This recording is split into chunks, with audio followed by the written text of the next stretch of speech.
Upon the death of the Prophet, the Ansar gathered, and 3 Muhajirin companions joined them, Abu Bakr, Umar, and Ubaidah ibn al-Jarrah at Bani Saqifa, where Abu Bakr was elected Caliph of the Messenger, Khalifat al-Rasul.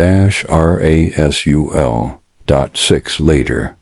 This election was confirmed by voting by handshake in the General Assembly at the Madinah Mosque. The following principles were established at Bani Saqifa. As part of the political theory of Islam, the election of the caliph was to be by shura, consultation, in 2 stages, indicating that it was for the Muslims to decide. Since the Prophet did not take any decision on the matter, leaving it to the community to decide, given the time and the place. The will of the community was, therefore, an essential principle for selecting the head of state as successor to the Prophet Khalifat al-Rasul. Umar, who became the second caliph, later told the Council of Elders, meaning the elders with knowledge, wisdom, and discernment, al-acd, those who loosen and bind. You must kill any one of you who claims command over you without consulting the Muslims. The method of consultation is not prescribed in the Quran and traditions, and can vary depending on the time and circumstances, as is evident from the election of the 4 rightly guided caliphs. The criterion for electing a head of state is excellence in religion, taqwa. However, a caliph is also the temporal head of state. 9, as has been described in detail by Mawardi in Al-Ahkam as-Sultaniyya. The selection of a caliph cannot brook any delay. Even for the burial of the Prophet, the companions did not want to be without a jama, even for part of the day. However, Umar was nominated by Abu Bakr with the consultation of al-Aqd. According to Mawardi, this was election by a single elector, a precedent quoted by later jurisconsults in justification of the nomination of sons by caliphs and sultans. However, Mawardi failed to mention this practice as something in violation of the essential criteria of religious knowledge, ijtihad, judgment, courage, and physical health. Apart from the caliph being a member of the Quraysh, the selection of Umar, tantamount to an election which he was bound to win in general voting, or bay'ah, was fully justified in the light of his vast knowledge, administrative judgment, and great services to Islam during the Prophet's time, and as a close advisor to Abu Bakr, the first caliph. The election of Uthman established the principle that the office of the caliphate was not hereditary.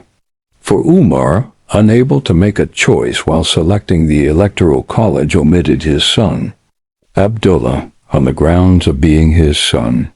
Also, it established the precedent that 6 persons could constitute an electoral college, while other jurists considered 3, or even 1, sufficient, as was the case in Abbas's bay'ah of Ali, who was told that if he did not accept, the rebels against Uthman could elect one of their own. Besides, Ali was one of the 6 candidates considered by Umar to fulfill the conditions for the office of caliphate. After the 3rd Caliph Uthman's assassination, he was the only choice.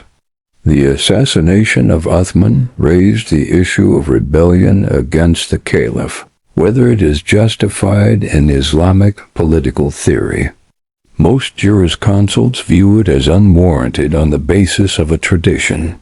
After me, governors will rule over you, and those who are upright will rule over you with their uprightness, and those who are corrupt will rule over you with their corruption. Listen to them and obey them in everything which is compatible with truth. if they are correct in their dealings, then it will be to your benefit and theirs, and if they act incorrectly, then that will still be to your benefit in the next world, but will be held against them. Rebellion is justified in the case of unbelief, as provided in the Quran. Al-Hasan al-Basri, a leading Tabi'i, second-generation companion, prohibited fighting against the ruler in a civil war. Learning and practicing Islam was better than arguing and bickering, so said some scholars who refrained from rebellion against the ruler, for it would lead to chaos and anarchy far more harmful than tyrannical rule despite its long duration. A well-known fiqh doctrine says, when you are faced with two damaging situations, choose the lesser evil. Those who justify rebellion against the ruler rely on Abu Bakr's sermon on his election. Follow me if I am acting according to the Quran and Sunnah, but do not obey me if I do otherwise.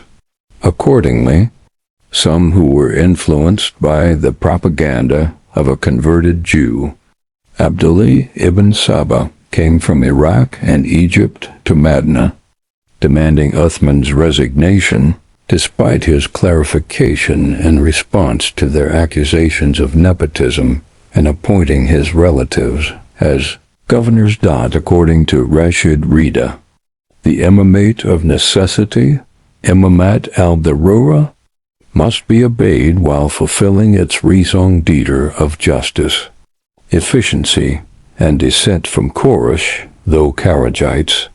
Ibn Khaldun and Ottomans disagreed in order to avoid anarchy and chaos.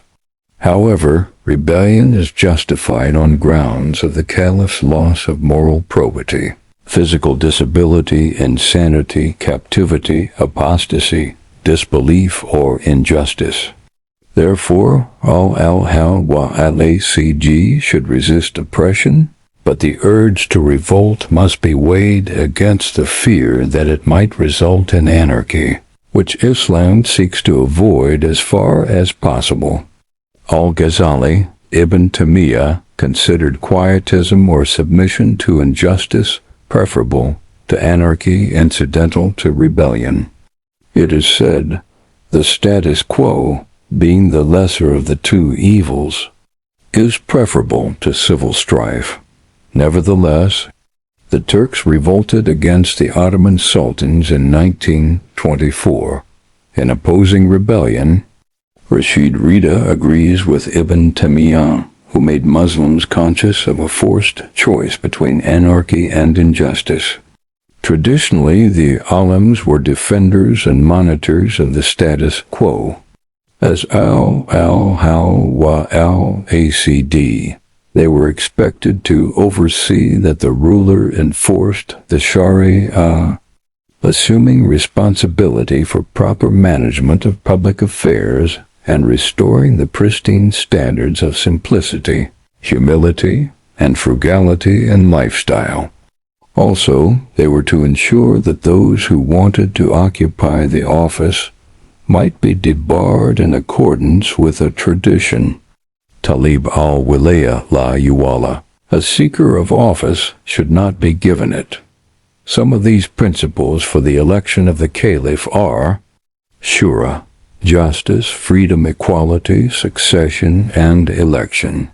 The Islamic political system does not lay down specific and detailed system of governance.